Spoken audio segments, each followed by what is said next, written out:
Hello, everyone. I'm Pat Norman, and I welcome each of you to the 2024 4th of July episode of Free Pop.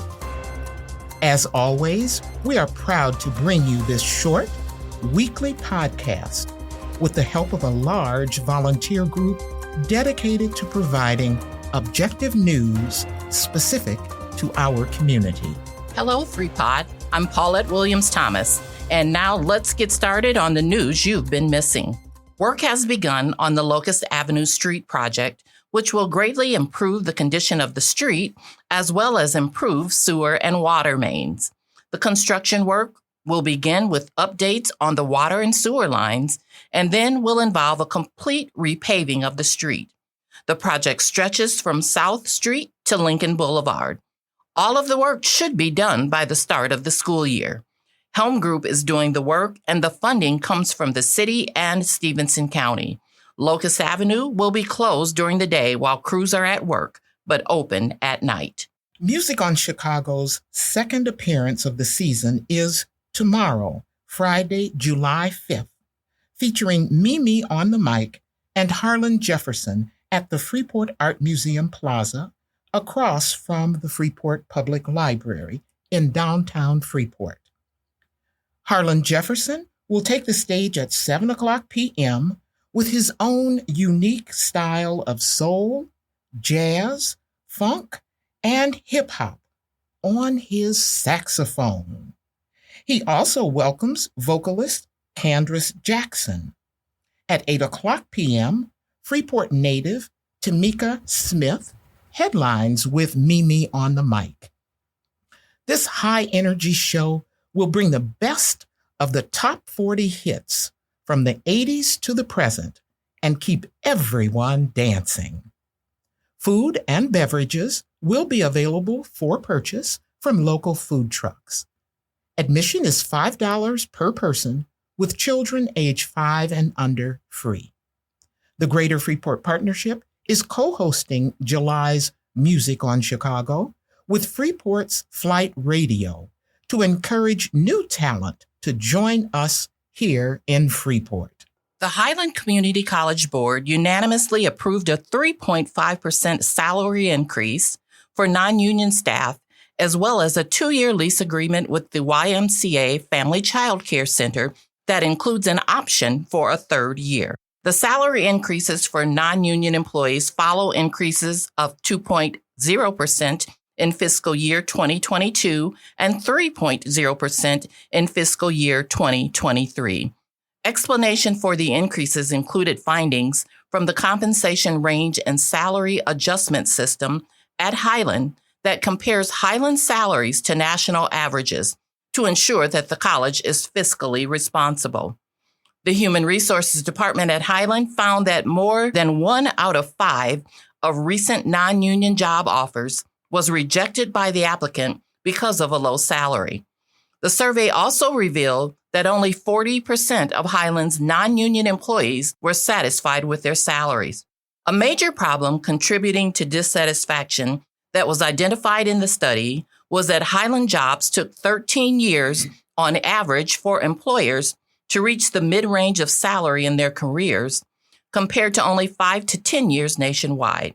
The Highland administration has recommended that the mid-range salary be moved up to 10 years of service instead of 13. Fehr Graham, a leading Midwest engineering and environmental firm headquartered in Freeport with 10 locations across the Midwest, again secured a spot on the list of Engineering News record top 500 design firms.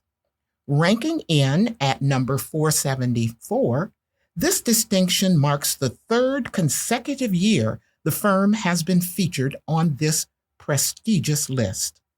Midwest Engineering, a 34-person engineering firm based in East Peoria, has recently merged with Fehr Graham, and the merger is planned to make Fehr Graham an even stronger, more competitive firm for the future.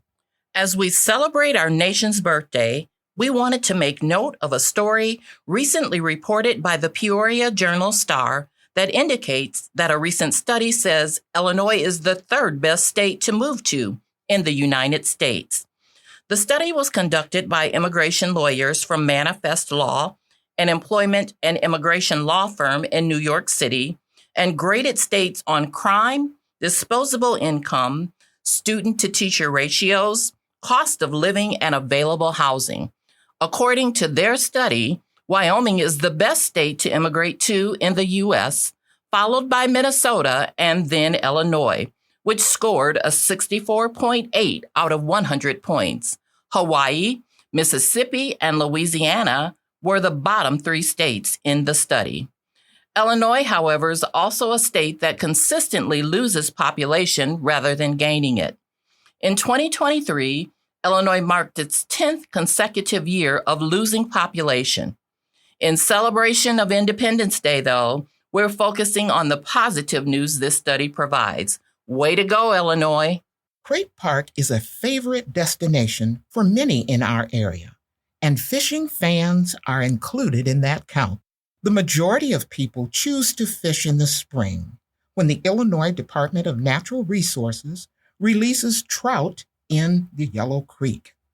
This release happens every year during the first weekend in April, and hopeful anglers need a special stamp on their fishing license to keep a trout if they catch one.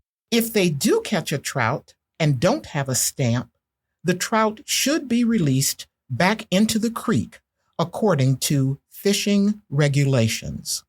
However, anyone with a fishing license can cast their pole anywhere along Yellow Creek at Krape Park all summer long.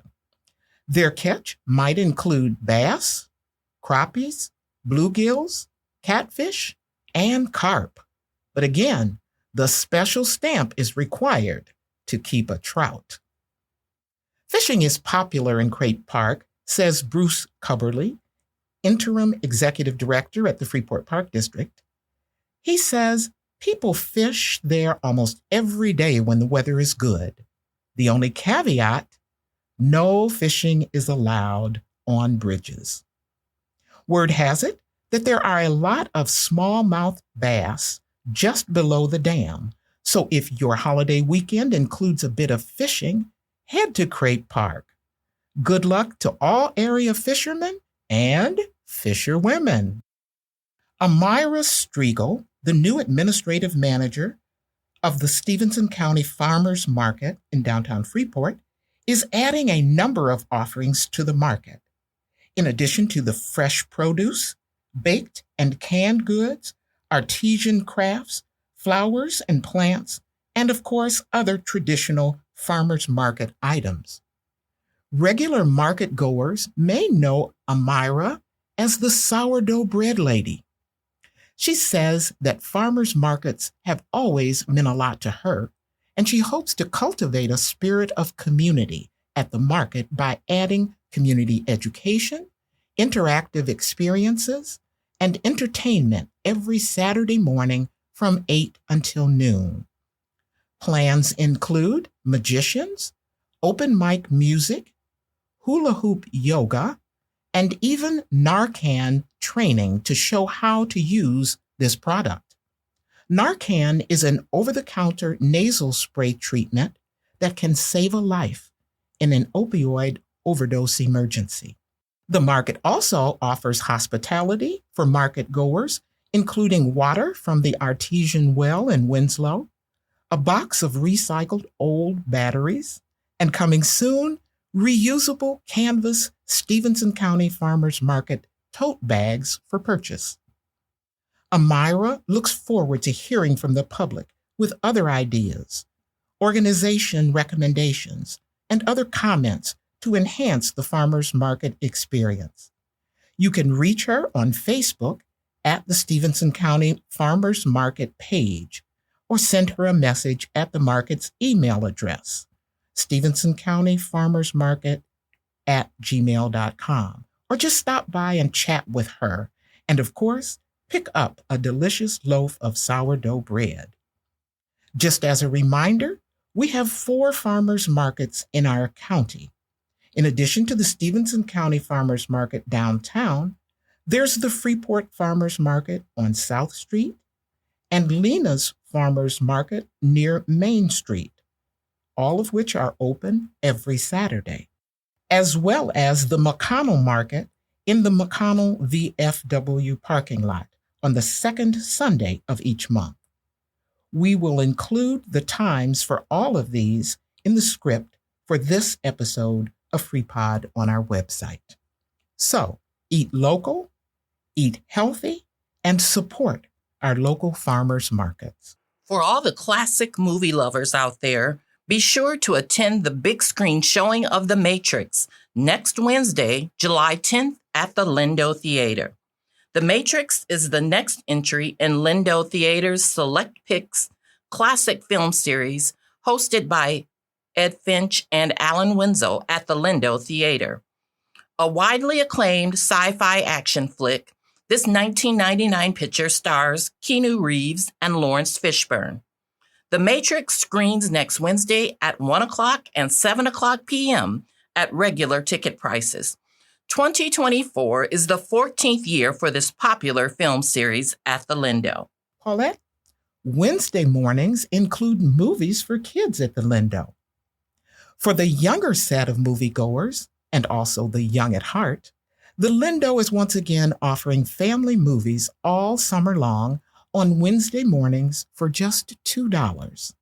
You can purchase tickets and reserve seating online, or purchase everything at the theater when you arrive.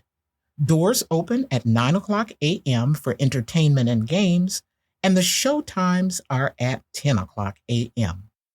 One auditorium at the theater is dedicated for guests who may need more freedom than a traditional cinema setting allows.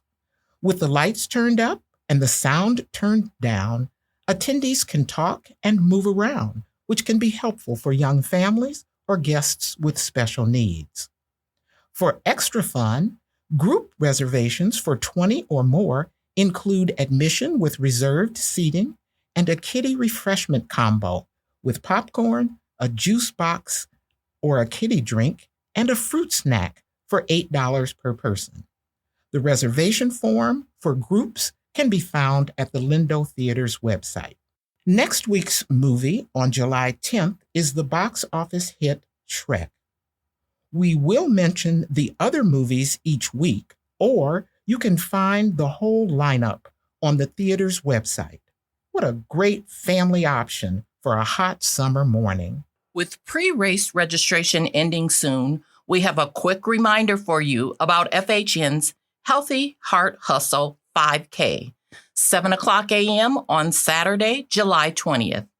Pre-registration is open now, and registration the day of the hustle is also available for an additional $10. Proceeds from the race will benefit heart patients in Northwest Illinois through the FHN Cardiology Department. For more information, visit www.fhn.org/5K. Freeport's annual Tutty Baker Festival begins next Friday with a full weekend of family fun, community celebrations, and opportunities to support local businesses with special sales and events. From July 12th to the 14th, you can enjoy fireworks, a classic car show, live music performances, a lively parade, a diverse selection of food trucks, and a craft fair featuring local artisans, as well as a 5K run and kayaking opportunities. Our in-depth interview next Tuesday, July 9th, will give you more reasons to come out, because there is something for everyone to enjoy at this event, which, by the way, is free. For more information about the Tutty Baker Festival, including a detailed schedule of events, please visit the official Facebook and Instagram pages at Tutty Baker Festival. In addition to looking forward to all that Tutty Baker Fest has to offer, we're reminding everyone that fireworks in Freeport will be part of Tutty this year, instead of happening on the 4th of July weekend. We'll be looking forward to lighting up the skies next Saturday night, July 13th. There's no music on Debate Square tonight, but plan to be there next Thursday, July 11th, for big band music with conductor Bill Peterson.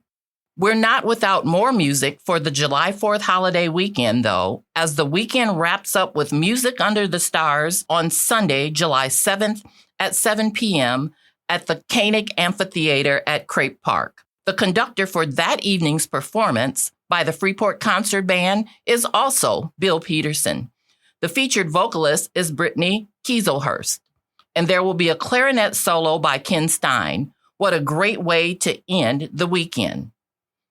As we close, we're pleased to announce that, as mentioned earlier, next week's Tuesday in-depth interview will feature FreePod host Tim Connors interviewing Freeport Mayor Jody Miller and Tutty Baker Fest committee member Nikita Woods about all the fun and food you'll find at the Tutty Baker Fest starting next Friday, July 12th.